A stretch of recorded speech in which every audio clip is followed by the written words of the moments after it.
media yang sudah hadir siang hari ini.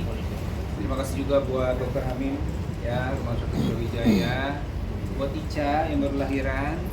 Jadi teman-teman, hari ini kita mau bercerita tanggal 22 April 2024 jam 6 pagi.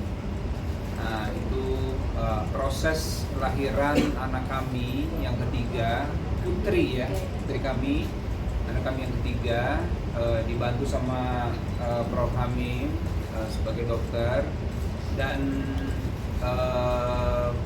jam selesai sekitar jam berapa ya? Kalau Aulia itu lahir di jam 6.33. 6.33 ya. Terus kalau untuk semuanya selesai itu mungkin sekitar 1 jam, karena setelah proses melahirkan itu Makin macet ternyata. itu jalan belum? Mbak. Cek ya. Cek. Ini dia. Kita ulang ya. Boleh. Nggak ada kode tadi ya. Maria. Ya udah, oke. Kita ulang ya. Assalamualaikum warahmatullahi wabarakatuh. Alhamdulillahirabbil alamin. Teman-teman dari media, terima kasih sudah hadir. Terima kasih juga buat Dr. Hamim. Ya, terima kasih buat Rumah Sakit Brawijaya Saharjo. Ada Ica samping kiri saya. Jadi hari ini teman-teman, preskon kita akan bercerita tanggal 22 April kemarin, jam 6 pagi sudah dilakukan alhamdulillah proses lahiran putri kami ya, alhamdulillah dalam keadaan yang baik. Proses lahirannya melalui sesar dan lahir dengan berat 3,6. Beratnya 3,67, panjangnya 48 cm. 48 cm. Dan yang membantu Dokter Hamim di sini, masya Allah, luar biasa. Terima kasih ya dok ya. Dan kami beri nama anak kami adalah Aisyah Aulia Putri Harlino. Aisyah Aulia Putri Harlino. Aisyah itu dari nama istrinya Rasulullah. Kemudian Aulia itu juga berarti pemimpin yang baik ya, insya Allah. Putri karena dia perempuan, dan Harlino nama saya.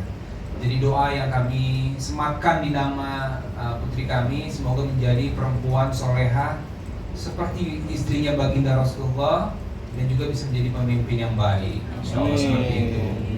Dan semua proses berjalan dengan lancar,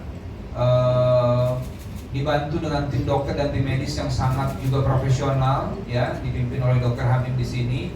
Dan juga terima kasih dari kami berdua untuk Rumah Sakit Brawijaya Saharjo yang sudah memberikan pelayanan yang sangat luar biasa ya, dan kami sangat merasa terbantu sekali.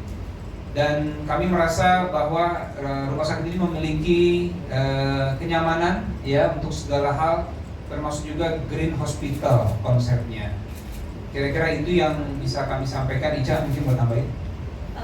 Iya, jadi alhamdulillah kita sangat terbantu sekali dengan Rumah Sakit Brawijaya Saharjo, karena jujur walaupun sudah pernah operasi sesar sebelumnya untuk kedua anak sebelumnya gitu, tapi walau di kehamilan yang ketiga ini itu memang banyak sekali ceritanya ya, gitu, mulai dari tanggal lahiran yang maju, terus juga proses yang memang ini anak perempuan pertama kami gitu. Jadi kami sangat berterima kasih sekali sama Rumah Sakit Brawijaya Saharjo, dan alhamdulillah prosesnya semua cepat, dan bahkan sekarang pun juga nggak nyangka karena berbeda dari saat melahirkan yang sebelumnya gitu. Waktu melahirkan Reva dan Malik di hari ketiga ya, keempat ya, hari keempat itu masih beradaptasi dengan semua keadaan. Kalau yang sekarang sudah lebih kuat, jadi sudah bisa lebih jalan, pemulihannya juga lebih cepat. Jadi sebenarnya HPL-nya Ica itu tadinya tanggal 1 Mei, tapi ada beberapa hal yang memang mengharuskan untuk dilakukan tindakan sesar di tanggal 22 April. Kami Ica sama saya datang ke rumah sakit ini tanggal 21 sore hari untuk CTG janin ya, mengecek jantungnya janin. Dari hasil itu kemudian dilaporkan ke Prof, dan Prof langsung merekomendasikan supaya dilakukan tindakan di tanggal 22 jam 6 pagi. Karena hasilnya itu memang menurut Prof harus dilakukan di secepat mungkin begitu ya, sesegera mungkin. Maka dilakukanlah sesar itu di tanggal 22 April 2024. Nah, selanjutnya nih kita akan dengar juga dari Prof kira-kira bagaimana saat prosesnya kelahiran putri kami melalui proses sesar itu. Silakan Prof.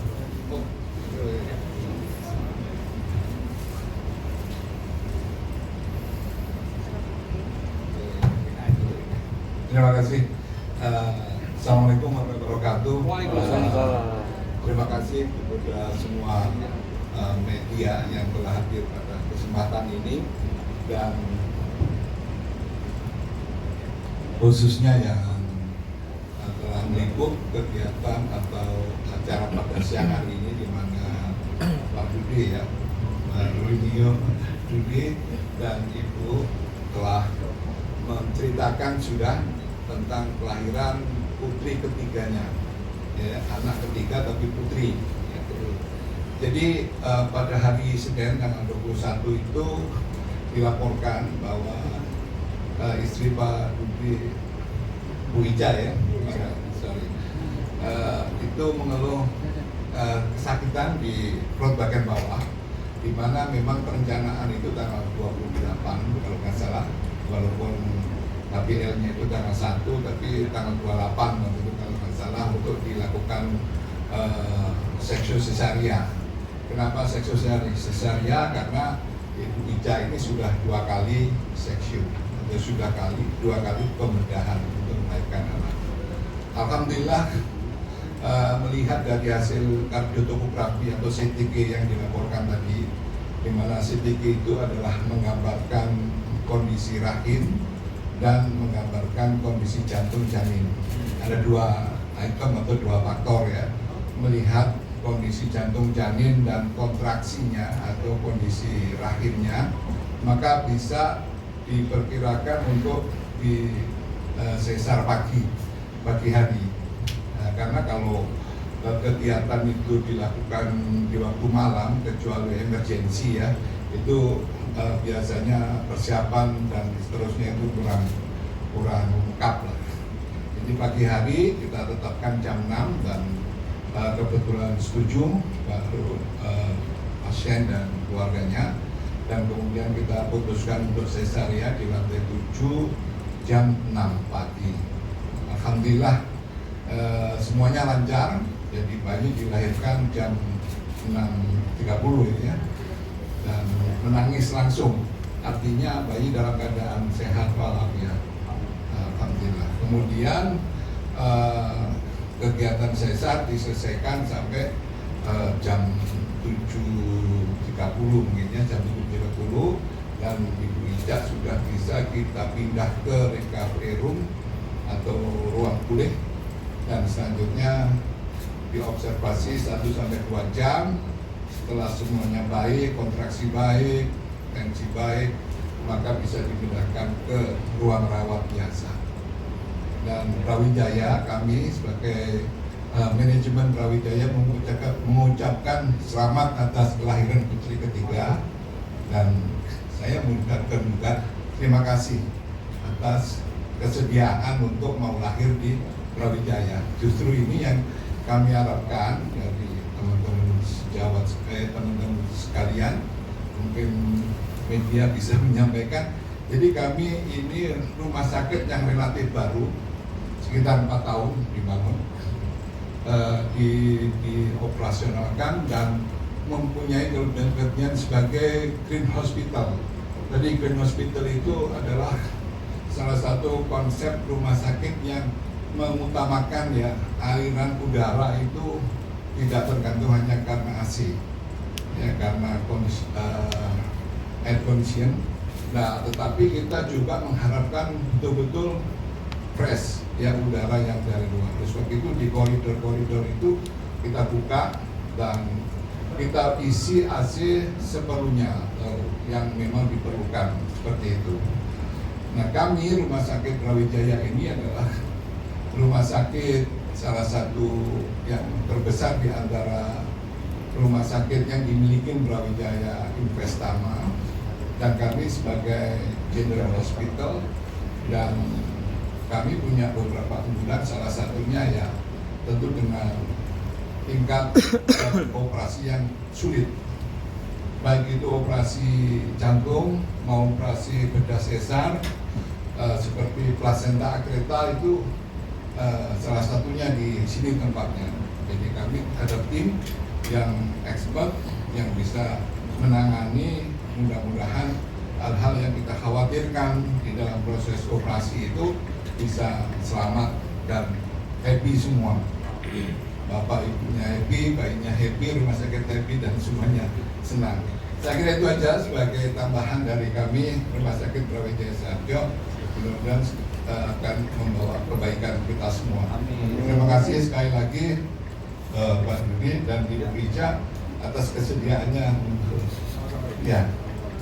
Mudah-mudahan nanti semuanya bisa bermanfaat. Wabillahi taufiq wal hidayah. Assalamualaikum warahmatullahi wabarakatuh. Waalaikumsalam. Terima kasih Dr. Hamim. Ini teman-teman ada yang mau bertanya? Pertanyaan silakan. Ya. Aisyah, mungkin atas saya sendiri metodenya kayak sama seperti apa sih, dan mungkin ketiga kan itu ada ketiga sesar, mungkin ada perbedaannya mas, tadi kan ini anak perempuan, perbedaannya apa sih? Iya, jadi memang untuk yang ketiga ini itu berbeda dari sesar sebelumnya. Kalau yang Rendra dan Malik saat itu memang masih menggunakan sesar yang konvensional. Kalau untuk yang Aulia sekarang itu dengan SCRA. Makanya alhamdulillah pemulihannya pun juga bisa lebih cepat. Terus untuk perbedaannya sendiri mungkin lebih di berat badan anaknya ya. Iya. Kalau prosesnya kayaknya semuanya hampir sama, tapi memang dari awal kita periksa Lia ini secara berat badan itu lebih besar daripada abang-abangnya gitu. Jadi memang begitu lahir pun kita agak kaget juga, tapi alhamdulillah bersyukur karena sehat semuanya. Jadi Lia lahir dengan berat 3,67 gitu. Jadi itu sih yang lebih beda. Tapi cewek kan mungkin waktu itu lebih suka dandan nggak sih dari Aisyah sendiri? Kalau dandan sih enggak ya, tapi lebih apa ya? Ya itu lebih banyak ceritanya. Jadi kayak misalkan dari trimester awal waktu ambil Rendra sama Malik itu tuh nggak terlalu merasa mual. Tapi kalau yang sekarang ini mualnya tuh lebih sangat signifikan. Terus di kehamilan di trimester akhir pun rasain lagi mualnya. Terus rasa-rasa kontraksinya juga lebih cepat gitu. Jadi memang dia setiap kehamilan kan punya cerita ya, dan ya inilah cerita kehamilannya yang ketiga gitu. Karena anak pertama ada yang lebih senang nggak sih dia? Ada yang anak perempuan pertama, dan ada yang lebih senang nggak sih dia? Apa ya? Kita dari tahu Ica hamil, walaupun belum tahu jenis kelaminnya, kita udah sangat bersyukur sekali ya, karena memang saya sama Ica dari awal nikah tuh memang pengennya anak lebih dari 2 gitu pengennya. Nah jadi waktu tahu Ica hamil, wah kita bahagia sekali. Ditambah begitu tahu 99% kata dokter adalah perempuan. Wah masya Allah nih, jadi lengkap gitu ya. Jadi insya Allah secantik ibunya, ya. Dan saya kan belum pernah punya anak perempuan. Jadi ini pertama kalinya. Maka sebelum anak saya lahir, saya tanya sama teman-teman, sama kakak saya yang punya anak perempuan, gimana sih cara mendidik atau membesarkan, merawat anak perempuan itu beda apa enggak sih? Ada yang bilang katanya dia sama ayahnya lebih lengket gitu, lebih dekat dan bondingnya lebih kuat gitu ya. Apa sih yang mesti dijaga gitu, dan gimana kemudian PR kita menjaga abang-abangnya tidak ada kecemburuan nih ya kan, terutama Malik yang selama ini jadi yang paling kecil, sekarang dia punya adik. Nah ini juga kemarin kita sempat ngobrol-ngobrol sama dokter ya, kita dikasih arahan ya gimana supaya si anak tengah dan abangnya ini nggak merasa tersingkirkan perhatiannya karena ada adik yang baru, gitu. Mungkin ini kan bisa dikatakan kayak anak cewek biasanya kan cowok kan emang nggak ditindik, kan sekarang langsung ditindik atau gimana sih untuk telinganya sendiri supaya nggak merasa sakit? Iya. Nah kemarin kita juga konsultasi ke dokter anak, Nah beliau bilang boleh ditindik ya, boleh ditindik, tapi itu pilihannya kembali ke orang tuanya, mau ditindik langsung atau enggak, gitu dok ya, boleh ya. Jadi kalau, tapi antingnya kita udah siapin. Nah ya, hadiah dari adiknya Ica ya. Hadiah dari adik Ica, jadi karena kan adik Ica nanti perempuan semua, jadi ngasih hadiah anting. Jadi kalau misalkan memang kita memutuskan untuk langsung ditindik, antingnya udah ada. Nah ini karena kita hari ini, hari terakhir kita mau putuskan, kita mau tindik apa enggak hari ini. Iya. Nanti kita lihat ya. Aduh deh. Maksudnya ada Udah tiga kali, maksudnya 3 kali sesar dan anak perempuan juga Indonesia akan kan nanti udah nggak mau punya hubungan lagi masa udah terakhir status seperti apa? Begitu. Soalnya 3 kali sesar. Apa namanya, itu nanti kita bahas berdua ya, bagaimana. Karena kan yang hamil Ica ya. Kalau saya kan bagaimana persetujuan Ica ya. Kalau Icanya siap ya monggo bismillah ya. Kalau saya sih 6, 7 3 ini buat kami berdua sudah alhamdulillah ya. Kita akan besarkan dengan sebaik mungkin. Tapi kalau nanti misalnya Ica bilang, yuk kita tambah lagi misalnya gitu kan, oh saya sih siap insya Allah ya. Dan ada Prof Hamim juga di sini kan. Jadi insya Allah apa namanya, kita bisa konsultasi juga dengan yang ahlinya lah gitu ya, expert gitu. Insya Allah. maksudnya mungkin ada perasaan haru nggak sih saat mengajani anak perempuan nih? Nah itu ya, jadi waktu kan saya ikut ke ruang operasi, jadi sama Prof saya dikasih izin ya Prof, saya masuk ke ruang operasi, melihat semua prosesnya. Begitu tangisan pertama itulah yang bukan mengazankan, justru yang saya mengharukan pada saat dia nangis pertama kali diangkat sama Prof Hamim. Ica langsung nangis gitu ya. Terus saya masih kebayang itu masih Rendra Malik waktu lahiran. Dan harunya di situ sih saya. Terus melihat pertama kali dokter anak membersihkan, kemudian saya lihat wajahnya. Pertama yang ada di kepala saya ini Rendra banget waktu pertama kali lahir, ya. Mukanya Rendra banget, tapi juga mirip saya masih kecil gitu. Jadi perpaduan itulah, itu satu keajaiban. Jadi Allah berikan sesuatu yang luar biasa lah. Tapi kalau buat saya mengharukan saat pertama kali dengar tangisan dia. Kemudian waktu diangkat, Prof yang angkat gitu ya, saya lihat Pak, ini anaknya udah lahir, wah itu udah nggak bisa nahan air mata. Saya lihat Ica juga udah nangis duluan ya. Jadi boleh saya gimana? Iya, jadi terharunya sama ya kalau pas lagi lahiran itu kan, karena kan kalau misalnya sesar itu ibunya kan nggak bisa melihat pas diangkat, jadi yang bisa melihat diangkat itu kan memang dokter dan juga pendampingnya gitu. Jadi pas dengar tangisan, karena itu yang bisa menandakan bahwa bayinya sehat atau enggak gitu kan. Jadi begitu kita dengar tangisan pertama itu langsung bersyukur banget, langsung alhamdulillah. Dan begitu dikonfirmasi bahwa perempuan ya Bu bayinya gitu kan, itu kita kayak wah ternyata benar gitu, 99% dan akhirnya menjadi 100. Bisa dikatakan sekarang Ica udah ada teman ceweknya nih gitu, boneka cewek yang dengan boneka itu seperti apa sih? Mungkin nanti Kak Rudi jangan kaget kalau tiba-tiba udah diikat rambutnya. Oh kakak diikat rambutnya? Enggak. Oh. Iya. Terus tiba-tiba bajunya kembar gitu kan. Karena kan biasanya kalau perempuan tuh lebih gemes ya sama sesuatu yang couple gitu kan. Jadi terus nanti kalau misalkan katanya kan anak perempuan itu lengket sama ayahnya. Jadi mungkin ayahnya juga harus siap kalau tiba-tiba harus bisa ngiketin rambut anaknya. Mungkin belajar dari ikat rambut ibunya dulu ya. Tapi kalau Ica ini persiapannya sudah beberapa bulan sebelum dia lahiran. Jadi beberapa tiba-tiba paket datang ke rumah ya. Sudah apa nih kok baju-baju perempuan, anak-anak kecil ya, baju bayi, perlengkapan kan. Nah, nyata Ica sudah menyiapkan itu. Dan memang kalau Ica bilang apa namanya, pernak-perniknya memang lucu-lucu gitu. Nanti saya mau harus belajar juga. Untuk kakak-kakaknya ketika yang tadi 2 orang itu udah dikenalin terus responnya punya adik gitu. Nah jadi Rendra sama Malik waktu lahiran itu jam 6 pagi mereka nggak ada di rumah sakit ini. Mereka masih di rumah tuh. Mereka baru sampai jam 8 ya? Mereka jam 8, nah jam 10. Oh, jam 10 ya? Soalnya tadi mau lebih, sebenarnya mereka tuh gini, kan kita datang ke rumah sakit hari Minggu tanggal 21. Terus kita memang sudah di situ kita kasih tahu ke mereka bahwa Bunda sama Ayah nggak pulang dulu ya, karena memang ternyata Bunda harus melahirkannya insya Allah besok pagi. Mereka pengen sebenarnya ikut, cuma kita memutuskan untuk kayaknya daripada Jadi nggak apa-apa di rumah dulu biar mereka juga cukup istirahat. Nanti begitu babynya sudah lahir, sudah masuk ke kamar, mereka bisa lihat dengan tenang gitu. Jadi akhirnya memang mereka datang itu nih tanggal 22 sekitar jam 10 pagi, masuk kamar langsung yang dicari udah Assalamualaikum babynya mana gitu. Dari depan lorong rumah sakit itu udah teriak-teriak mereka Mereka sendiri. belum tahu nama ya. Jadi yang mereka teriak Deru gitu ya. Jadi Deru tuh Malik ngasih nama adik baru, namanya Deru. Itu dari bulan pertama ya. Dari sebenarnya dari yang waktu 2019 kan. Iya. Terus nah mereka tuh pokoknya manggil Deru. Jadi dari lorong mereka udah teriak, Ica juga udah dengar dari kamarnya, cuma nggak bisa ngomong-ngomong kayak aduh, ya mereka udah teriak ya udahlah gitu. Begitu melihat sih mereka heboh banget sih antusias. Sampai hari ini begitu mereka pulang sore kan pagi sekolah, sebelum sekolah video call dulu tuh. Iya. Mana adik gitu. Jadi mereka semangat sekali. Nah ini kan bisa dikatakan udah 3 anak nih, 3 anak lagi nih cewek nih. Apa pakai pengasuh atau tetap dipakai nggak pengasuh sih?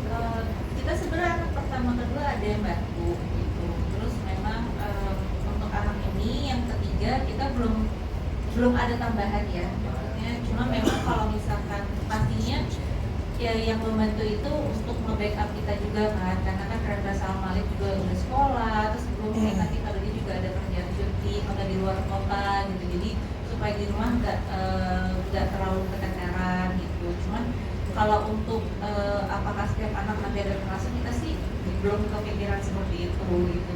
Pokoknya yang penting kita berusaha untuk semuanya kita asuh sendiri, kita urus sendiri semuanya sampai nanti dia bisa. Kalau dia udah siap lagi begadang. Oh udah, jadi udah dikasih tahu sama Prof ya. Jadi begadang. Karena bayi memang kan ada fase-fase ya, begitu dia baru lahir menyusu tiap 2 jam ya. Kita juga standby terus dari kemarin, makanya ini agak kurang tidur Ica ya. Tapi tetap cantik. Iya, oke kan. Jadi kita siaplah dengan semua konsekuensi harus kita jalankan, karena itu yang kita sudah alami juga di anak pertama dan anak yang kedua gitu ya. Jadi insya Allah siap untuk begadang. Aicha ada treatment khusus nggak sih? Kayak biasanya abis lahiran kan orang tua zaman dulu kan mungkin ada jamu atau apa yang masih kamu sampai anak ketiga ini? Sejujurnya dari anak pertama nggak ada sih, cuman memang mengikuti saran dokter aja justru. Jadi kalau mungkin ya perbedaannya, kalau zaman dulu kan disebutnya itu gurita ya, tapi kalau zaman sekarang kan sudah lebih modern, kita pakainya korset gitu. Nah jadi memang salah satu hal wajib yang perlu dipakai untuk ibu setelah melahirkan itu adalah korset. Kenapa ya? Karena untuk mengembalikan bentuk tubuhnya supaya seperti sebelum melahirkan lagi gitu. Dan ditambah kalau untuk kita yang operasi sesar itu untuk meredakan rasa nyeri juga di bagian jahitannya gitu. Jadi kayaknya itu sih. Tapi kalau untuk minuman khusus apa enggak, paling yang lebih diperhatikan itu adalah makanan, karena kan nanti apa yang dimakan itu akan lari ke ASI kan, terus akan diminum sama bayinya gitu. Jadi kayaknya lebih ke situ.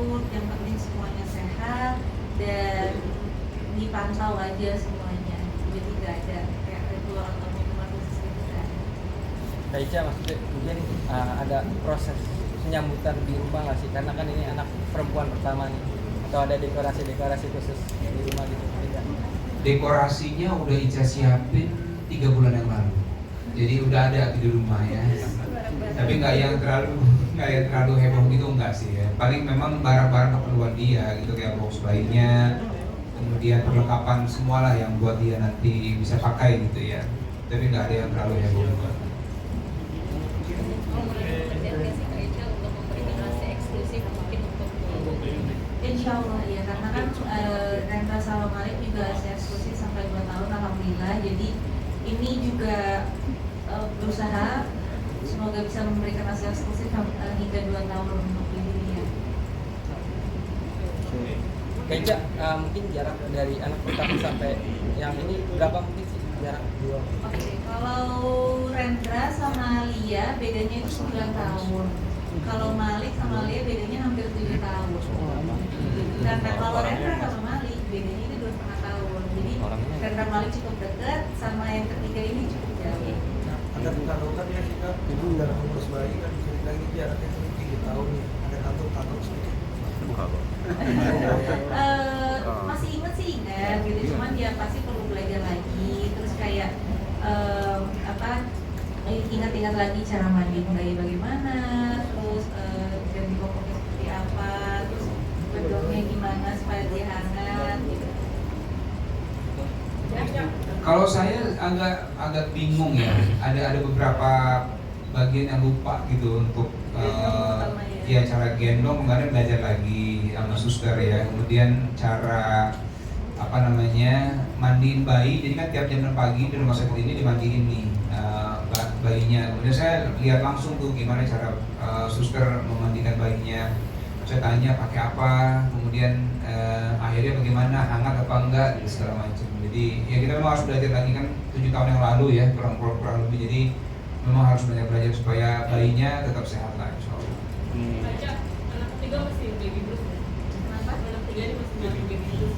Alhamdulillah, dan jangan sampai ya. Tapi sejauh ini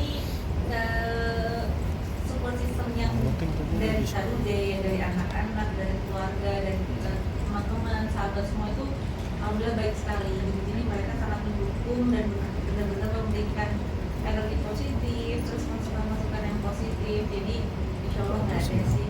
Tapi sebelumnya baby blues kan? Enggak sih, enggak.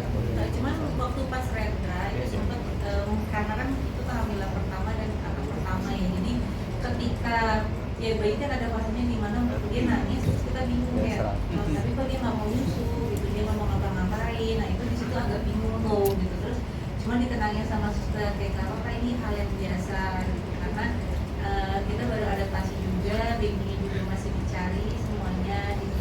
Yang penting tetap tenang, jangan panik, dan dilakukan sepenuh hati aja semuanya. Dan alhamdulillah ya udah